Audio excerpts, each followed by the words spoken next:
pray for anglophone. May the peace and the blessing of God be with you.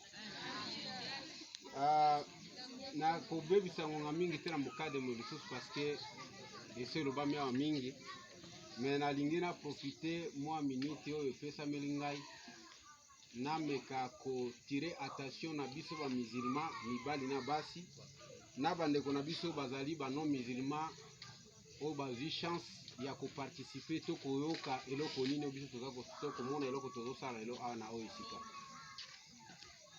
nalingaki naloba mingi te lisusu kote na Coran mais nalingaki nazwa kote ya Bible parce que eyebani ke na monde atier lelo ke babuku oyo esantu oyo endimami bato bayambi to baza kolanda ebele ezali Qur'ani na Biblia et puis bato mosusu baluka kokima Qur'ani mpona kokota kote ya Biblia bakanisi peut-être facilité ezali nzoka mpona makambo etali libala ngana asina yoki ba conseil yo swapesi papa chena biso Musafa mama Aisha kasi ngai na lingaki na loba na ngai lisusu mpona makana ba conseil wana te mais ngana liye na loba na ngai mpona makambo kaka ya basi ba musulman na ba non musulman mutu nyonso tu oyo azali mwasi na se na moyo ozala musulman ozala chrétienne peu importe obédience doctrinale na yo to eyamba na yo yeba ete polygamie ezali eloko oyo endimami pe pesa miningisa na Nzambe na kati na Qur'ani pe na kati na Biblia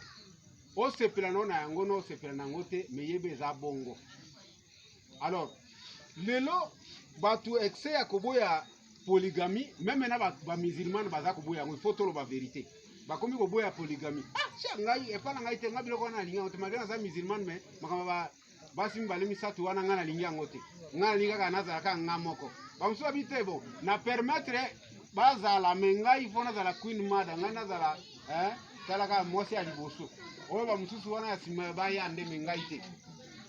Alors tolingi to yeba eske eloko wana yoso tu eza kosunga biso na nini parce que d'abord il faut to yeba eloko moko keno ce que za musulman eza obligatoire to sala polygamie ezali facultatif eza na volonté na soko lingo sala polygamie osali soko moni pe okokango to tiki na eza pasi te peza lisungu te mais moi si faut yeba ke tangu yo obali libala chance eza mingi ya polygamie ke ya monogamie et puis mobali oyo abali mwasi si maza ko yebisaka mwasi ke no omoni sheri nengo zakano zakaka yo moko ozakaka yo moko za mutu alukuta za munafi. C'est-à-dire à préférer être chakanaye na ndenge ya moyibi asala kazina ke asala d'une manière officielle. Mais ceux qui aza mobali aza kobanga Nzambe il faut abala d'une manière officielle. Lelo eyebani monde atie ke no lingomba oyo endimisi polygamie officiellement c'est l'islam. Et puis pe oyo boy polygamie officiellement pe ezali christianisme. Mais bato baza kosala polygamie lelo mingi mais d'une manière un peu désordonnée, permettez-moi le terme, ezali ba chrétien parce que bango ba yebi norme te. Dans l'islam totangisa mi ke no soko za na mwasi moko lingo ba kisami bale condition za ningi to yebi za facile. Mais tango na christianisme ba yebi binoka ke no ko bala basi mi bale za péché basuki sivino ka ndenge wana ba yebi sino te péché pourquoi et puis malamu nango za nini mais tandis que l'islam ba yebi sino ke no soko bali basi mi bale malamu nango za boy et puis danger nango za bo yango wana omoni lelo ke no bato bazosala oyo babengaka na christianisme ba biro aza na mwasi moko officiellement atie bato nyonso bayebi ke mwasi na tele ye wana mais mopanzi akotaka na bandako mosusu pembeni takbir bo wana atie bango o eza nini bato ya pembeni oyo na bimaka na bango na ndenge moko ya pembeni sikoyo soki ozwi sida oyeka na ona ndenge ya pembeni otie mpe na ndako parce que oza na tante mwasi ozo mane na pembeni ocontrole yo osala se test ya sida osala se bamaka mosusu to elandema mpo na nini parce que oza koyiba mais islam esalisi yo elobi bala officiellement mama omoi ndenge eza bomosi na ngai na sepelaka no mingi na boyi yo te mpe na nini te me ngai shawa na ngai posa na ngai ezosenga fona bakisa mosusu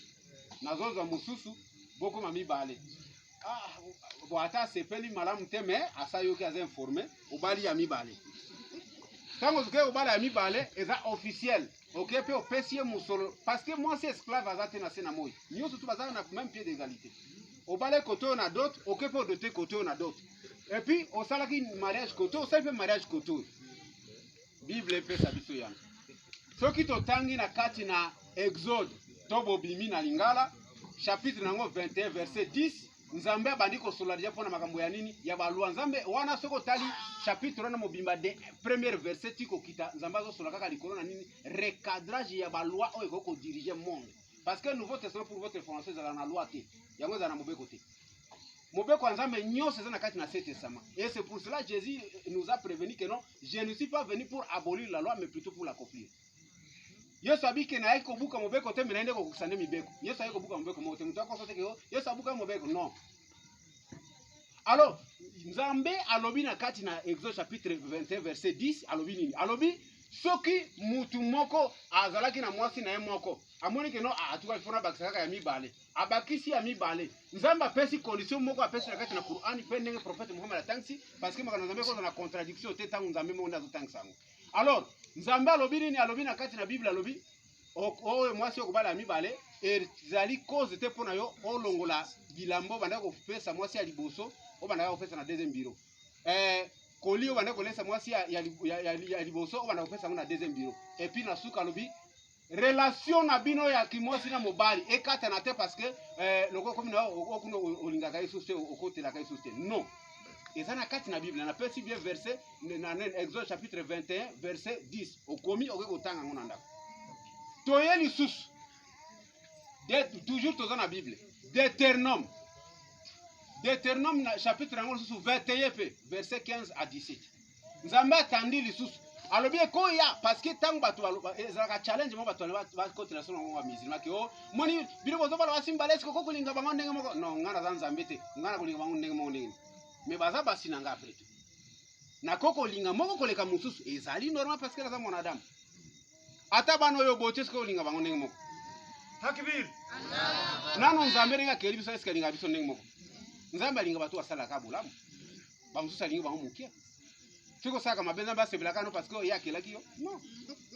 Alors Nzambe ayebi ke no tokoki kolinga ndenge moko te yo kasi ko ninga ayede biso na kati na Deutéronome chapitre 21 verset 15 à 17 alobi nini alobi soki omoni ke no oza na basi na mibale siko ndenge oza na basi mibale parce que bato bayeba te ke polygamie eza nde eloko eza halal na kati na Biblia mais bazoloba ka bilobela pampa non alobi soki osepelaka na mwasi ya mibale koleka mwasi ya liboso eza motema na yo alors eloko yo kosala eza nini garder kaka droit na bango ya nini ya biloko nyonso nini totangi misato wana nini na Exode keno soki eza kopesa mbongo $100 koto pe $100 soki eza kopesa elamba super koto pe super soki eza pe ko nini kolala olalaka 2 jours koto olali pe 2 jours balobi te keno na mwasi ya liboso olali 2 jours olali noka pongi nazopema naza na tante maintenant oke kuna mibale nde oke kosepela non okosepela koto osepesi pe koto. Alors tobimi lisusu wana prophète lelo ya bota Israël parce que Jacob yende komo na Israël tanga bundi na ange dazo komo Israël Jacob na Genèse chapitre 29 verset 30 elobi nini Jacob tanga balaki basimba na famille moko Lea bango na Rachel yana aleki alingaki nani alingaki Rachel koleka Lea. Eza normal muto yebiso ke te o bino musulman non aya to ede to tangsa. Donc mobali akobala basimbale misato timine inen kore pesi izni permission ata soki a lingi moko mingi mais asela bango ba droit nyonso ndenge moko. Takbir. Alors toke ko silisa awa batu bazoko boya makambo ya polygamie. Prophète Muhammad sallallahu alaihi wasallam alobaki parmi ba elembo ya taya suka ya liboso alotanga ki babiloko Nzambe kolonga na mokili atanga ki misato mbangu ayaki otanga moko alobini na bi Nzambe kolongola soni na miso ya bana na bato et surtout bana ya basi bakotambola mutakala lelo oyo tozomona bato bazotambola bana basi bazotambola mitakala eloko ifalaki osala effort otie litoi o batre yo luka ndenge nini akere ko laksa na kuku mais lelo zovanda na ozomona ngo polele saka osomba ofuta tambongo toyebeza pona nini croissance démographique ya basi pyramide yango ezaka ka toujours en faveur des femmes. Nombre ya basi bazobota mebele koleka mibali. Nombre ya basi babika kangonga molai par rapport na mai parce que mibali bazokufa na ba guerre na ba problème na ba bouveau na ba wape ainsi de suite à tout moment. Alors Nzambe kolo connaissance ayeba biloko tuane kozala. Alors pour équilibrer monde alobini. po proliferation esalema mingi te nzambe alobi na lobi mobali moko bala basi tina mine po aéquilibre monde tala lelo bacherchere na monde oyo baza ta bamusulman te basali calcul bakuti ke no tozali au moins 8 milliards de personnes. Alors sikoyo na kati na 8 milliards de personnes ale basali ke no basi bazali au moins 5,6 milliards. Biso mbali tozaka 2,2 milliards pa. Bosko yo calculer sikoyo basali calcul na bango susu balobi ke no au moins po basi nyonso na monde so ezaki babala au moins basi mobali moko azala na 5 basi et demi. Po ekoka mwasi nyonso tuna monde azwa libala. Bose ala sikoyo lobai tozwa 4 bomoni yango problème. Botala sikoyo réalité ndenge eye konyata biso. Islam takbir. Tala réalité ndenge eye konyata biso.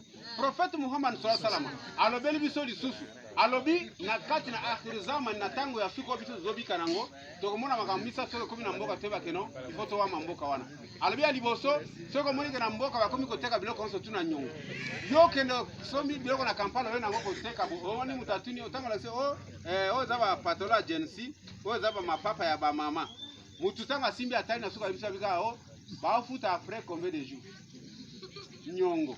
Mhubiri sawa vile mwenyekiti na kuongezea tena dakika 3 tu. Merci. Alors, lembo ya liboso prophète Muhammad alobi ezali nini batu akolinga kubika na nyongo. Ya mibale ezali nini batu akomi kobela malade o esila kate. Lelo tozana ba malade bone esila kate. Tozana diabète esila kate. Tozana sida esila kate. Bando bana komela kisi esila kate. Eza moko parimba bilemona. Ya misa tu prophète alobi ni oza ko intercession na sujet na biso. Alobi ni alobi soko moni bana na bato ya basi bakomi kolata mutakala kotambola kosala compétition koluka mibali fin du monde. Siko lelo na kolobaka moni profession na prophète Muhammad sallallahu alaihi wasallam sale mati. Bana bato bazotambola mitakala kosala compétition koluka mibali yokasi bazoluka ni. Parce que amoni ko soki ami finiki même ba musulman ba vi finikaka ta ya marché za tena ko negotia omi. Alors il faut alata mabebi mamotakala soko kangi motema te ozwa ta yenengo wana.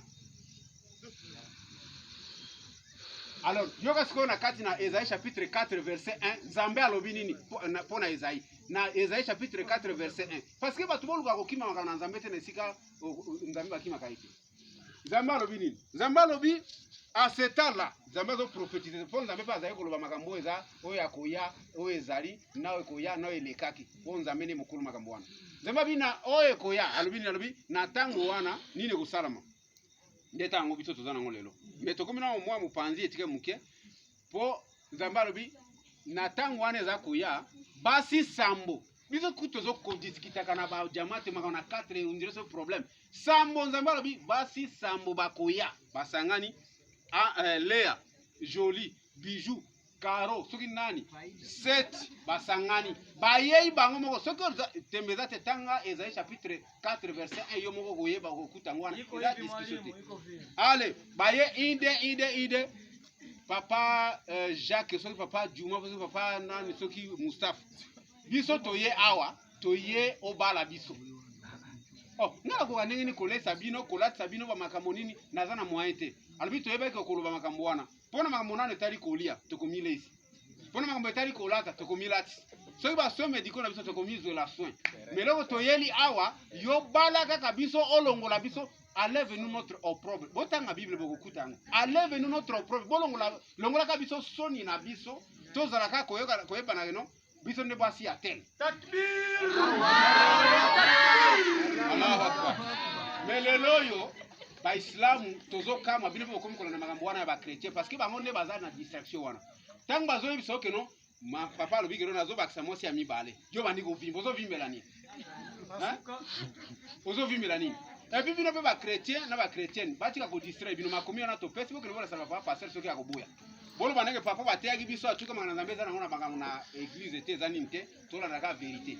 Batey biso boye ba verset yango. Est-ce que tolanda ou beto tika kasi kolanda Bible? Parce que yango nyonso tu Bible le biao. Et puis pour na construire sa conclusion, Bible ezali très clair pour na makambo ya polygamie. Ba grand prophète de Dieu nyonso tu oyo batangi mina kati na Bible bango tu bazali ba polygame. Abraham anano muto biso ba mizana tozowela bo papa na yeke yonde papa ba nimefa na biso ba chrétien ba weli fa na bango azalaki neka polygame. Il avait 3 femmes. Il avait Sarah, première femme, deuxième femme Ketura soki na Agar plutôt. Soko lingozo histoire na Agar bien, bato ba kosa bino babiki na zaki esclave. Tanga Galates chapitre 4 verset 24 okuta nenge apôtre Paul azako pesa lokumu ya nani ya mama Adirto Agar. Agar azali symbole azako représenter lelo Israël bango bakuta nini Jérusalem toko kota ezande mama Agar. Soko lingi tanga Galates chapitre 4 verset 24. Alors mwasi ya mibale ya Abraham yewana. Mwasi ya misatu ya Abraham ezali nani? Ezali mama Ketura bota kine bana mutuba. Bangwana ba Indien ba Pakistanais ba Hindu et ainsi de suite. Alors lelo oyo yozo ko boya polygamy pone lokoni. Papa na biso Daoud, l'homme selon la volonté de Dieu. Ndenge nzamba le parce que c'est grand moudjahidine. Tala ya balai combien? 500 femmes. Tala mutuloko na biso Suleiman kolo sagesse yeso ya kumisi alobi ke no mutu moko te azwa ki bozilo kola Salomo. Mutu moko te ala te ki lokola Salomo to za na bokonzo kola Salomo. Mais Salomo za na combien? 1000. Ce qui va pesi yoka 4. Assalamu alaikum wa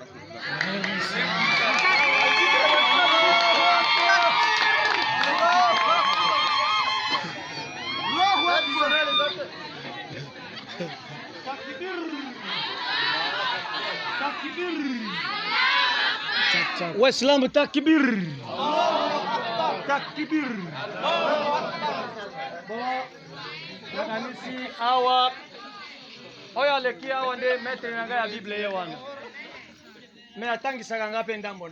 Nde maître na ngai lokola azongi wana. Awa pe naza na esengo makasi mingi. Mais pour na ngai nalingaki ata nabeta nano 5 verset. Mais namoni ngonga na biso nde eza moke. Papa kote bazoloba balete obwabwa. Takbir wa Islam. Alhamdulillah nakanisi awa totelemi. Mais ona kosunga yo kaka. Okende kotanga. Ona ko bima pepa mba awa pete. Okotanga la Esaïe. Chapitre 1 verset 1. T4. Kama ukakona Biblia ya Kiswahili itakwambia na Yesaya vile kaoa wanawake wawili. Takbir. Yesaya pe. Esaïe wanapea baraka basi mibale. Batika kokosa